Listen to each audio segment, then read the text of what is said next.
హైదరాబాద్ కు పెట్టుబడులు రాకుండా చేయాలని కుట్ర చేశారని సీఎం రేవంత్ రెడ్డి మండిపడ్డారు.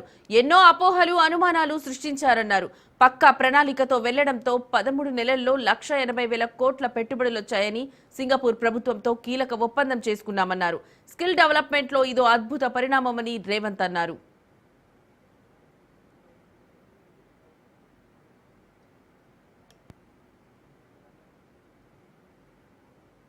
రాష్ట్రంలో వరల్డ్ ఎకనామిక్ ఫోరం నుంచి దాదాపుగా 1,80,000 కోట్ల రూపాయలు తెలంగాణ రాష్ట్రంలో పెట్టుబడులు పెట్టడానికి మన రాష్ట్ర ప్రభుత్వం ఆకర్షించింది. ప్రభుత్వం ఏర్పడి 14 నెలలు పూర్తిగా వస్తున్న సందర్భంలో మా ప్రభుత్వం సాధించిన విజయాలలో ఈ విజయం అత్యంత కీలకమైన విజయం. తెలంగాణ రాష్ట్ర ప్రభుత్వం మీద, హైదరాబాద్ నగరంలో పెట్టుబడుల మీద అపోహలు, అనుమానాలు సృష్టిస్తూ వాళ్ళ అనుచరులతో, వాళ్ళ దగ్గర ఉన్న అక్రమ నిధులతో విష ప్రచారం చేయడం ద్వారా తెలంగాణ ఆర్థిక వ్యవస్థ మూలాలను దెబ్బతీయాలని కొంతమంది కుట్రలు చేస్తుంటే, ఈ కుట్రలను తిప్పికొట్టడం ద్వారా తెలంగాణ రాష్ట్రంలో మేము పెట్టుబడులు పెడతాం, తెలంగాణ రాష్ట్ర ప్రభుత్వం మీద మాకు సంపూర్ణమైన విశ్వాసం ఉన్నదని ప్రపంచ దిగ్గజాల యజమానులు, ప్రపంచ దిగ్గజాలైన కంపెనీలు మన రాష్ట్రంలో పెట్టుబడులు పెట్టి ఈ పెట్టుబడుల ద్వారా వేలాది ఉద్యోగాలు, ఉపాధి అవకాశాలు కల్పించడానికి ముందుకు వచ్చినారు. కుట్రలను, కుతంత్రాలను అన్నిటిని కూడా పటాపంచలైన ఈ రోజు మా ప్రభుత్వం మీద వారు వ్యక్తపరిచిన విశ్వాసం, నమ్మకం ఈనాటిది కాదు.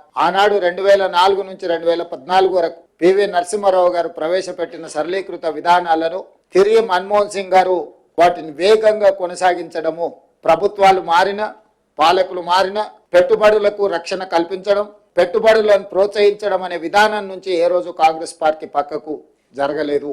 రాష్ట్ర ప్రభుత్వం సొమ్ము కొల్లగొట్టి విదేశాలకు తరలించారు. ఇక్కడి డబ్బులు తీసుకెళ్లి లండన్లో వీళ్ళు పెట్టుబడులు పెట్టారు వీళ్ళ కోసం. మేమేమో ప్రజల కోసం అక్కడి నుంచి పెట్టుబడులు తీసుకొచ్చినాము. వీళ్ళేమో ఇక్కడ ప్రజల సొమ్మును కొల్లగొట్టి విదేశాలలో పెట్టుబడి పెట్టుకున్నారు.